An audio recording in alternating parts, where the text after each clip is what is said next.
আসসালামু আলাইকুম গাইস, কি অবস্থা? সবাই কেমন আছেন? আজকে জুম্মার দিন, আমাদের ছুটির দিন। এইমাত্র ক্যাম্পের বাইরে বেরোলাম একটু ঘোরার জন্য মরুভূমির ভিতরে। এই যে মরুভূমি, ওই দেখো এখন সূর্য দাও দাও করতেছে। এখন এই জায়গা 5টা বাজতে গেল। আসলে ফাঁকা জায়গা তো, আর মরুভূমি, হাওয়াটাও বিশাল। এই যে আমাদের সবুজ বন দিয়ে ঘেরা আমাদের বাউন্ডারি, ক্যাম্পের বাউন্ডারির এই পাশে তো এবার দেখা যায় না। নেটের পথে এই যে চাইনা কলমি লাগাই দিছে। এই চাইনা কলমিগুলো সব বাইরে বড় হয়ে গেছে। চাইনা শেষে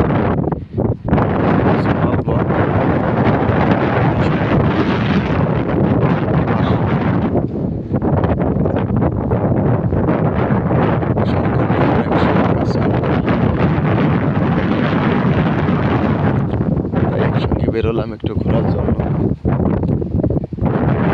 রোদ লাগায় আসি, ক্যাম্পের ভিতরে একটু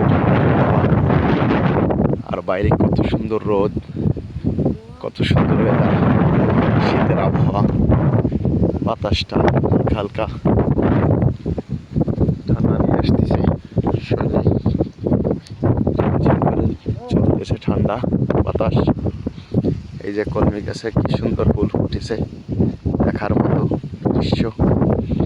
আসলে সৌদি আরবের মতো জায়গায় মরুভূমির ভিতরে এই বালির পরে কত সুন্দর সবুজ গাছপালা হয়েছে, আসলে এটা না দেখলে অন্তত বিশ্বাস করা যায় না।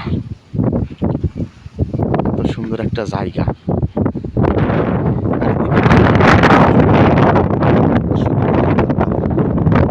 এই যে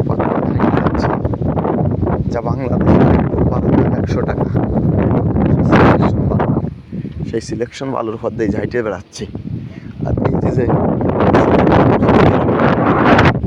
মরুভূমি, যেখানে পানির শূন্যতা, পানি পাওয়া যায় না, সেখানে কত সুন্দর গাছপালা হয়েছে দেখছেন। বেড়ার থেকে এখন বেয়ে চলে আসছে যে মরুভূমি। আসলে সবই পরিচর্যা করার জন্য লোক রাখা আছে, আর সব কিছুর ঊর্ধ্বে আছে আল্লাহ তাআলার সৃষ্টি। সব আল্লাহ তাআলা যাকে বাঁচায় তাকে কেউ মারতে পারে না, এটাই বাস্তব। সবাই ভালো থাকবেন, প্রবাসীদের জন্য দোয়া করবেন, মন খুলে।